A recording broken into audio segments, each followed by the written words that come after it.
नमस्कार, मी विनोद राठोड. आपल्या युट्यूब चॅनलमध्ये पुन्हा सगळ्यांचं मनापासून स्वागत आहे. मित्रांनो, स्पर्धा परीक्षेचा जर विचार केला तर त्यामध्ये एक ठरलेला घटक येत असतो, एक फिक्स प्रश्न येत असतो. ओव्हरऑल हिंदुस्थानमध्ये जेवढ्याही काही स्पर्धा परीक्षा होत असतात, जेवढे काही कॉम्पिटिटिव्ह एक्झाम होत असतात, त्याच्यामध्ये एका घटकावरती प्रश्न येतो म्हणजे येतोच. असा होतच नाही की त्या घटकावरती प्रश्न आलेला नाही. आणि तो घटक आहे लोकसंख्या, पॉप्युलेशन, जनगणना, सेन्सस. हा तो घटक आहे. त्याच्यावरती आपल्याला आज चर्चा करायची आहे. म्हणजे अपकमिंग जी 2027 मध्ये जनगणना होणार आहे ती कशा स्वरूपाची आहे आणि त्याची घोषणा झालेली आहे, याच्यावरती आपल्याला आज चर्चा करायची आहे. व्हिडिओ शेवटपर्यंत बघा, म्हणजे 1 ते 2 प्रश्न तुमचे फिक्स हे येतील आणि त्या 1-2 प्रश्नामुळे कदाचित तुमचं सिलेक्शन पण होईल, तुमचं निवडही होईल. चला बघा, आता सुरुवात करू आपण. या ठिकाणी बघू शकता तुम्ही, भारताची पहिली डिजिटल जनगणना, म्हणजे आता 2027 मध्ये जी जनगणना होणार आहे ती भारताची पहिली काय होणार आहे, डिजिटल जनगणना होणार आहे. 2027 मध्ये होणार. कारण की ही जी जनगणना होती, मागची जनगणना 2011 मध्ये झालेली होती.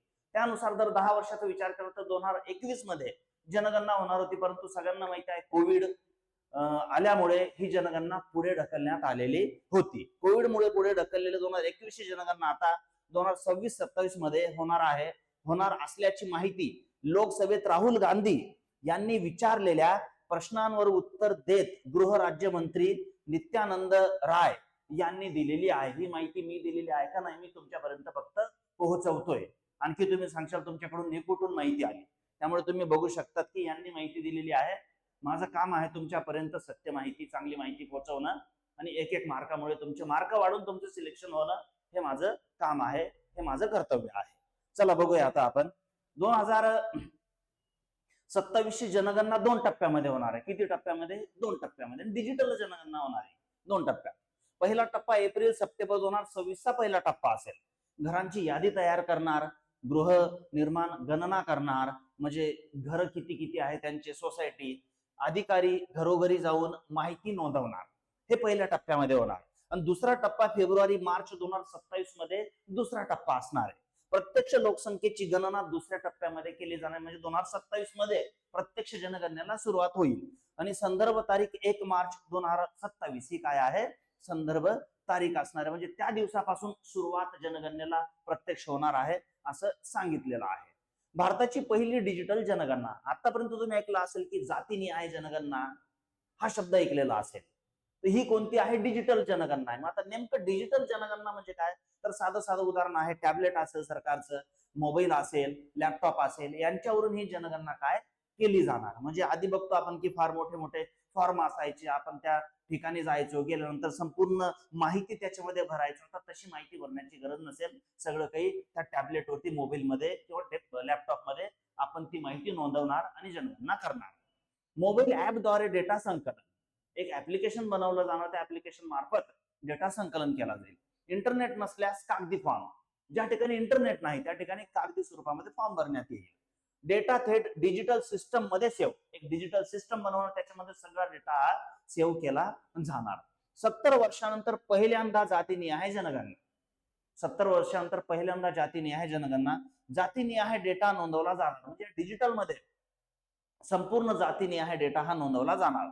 मंत्रिमंडळ समितीचा निर्णय 30 एप्रिल 2025 नुसार होणार जनगणना. म्हणजे मंत्रिमंडळ 30 एप्रिल 2025 नुसार ही जनगणना काय होणार आहे. चालेल, तर अशा पद्धतीने जनगणना असणार आहे. आपण जनगणनेचा थोडा इतिहास बघूया, काय काय आहे तो. याच्यावरती सुद्धा प्रश्न येत असतात जनगणनेच्या इतिहासावरती.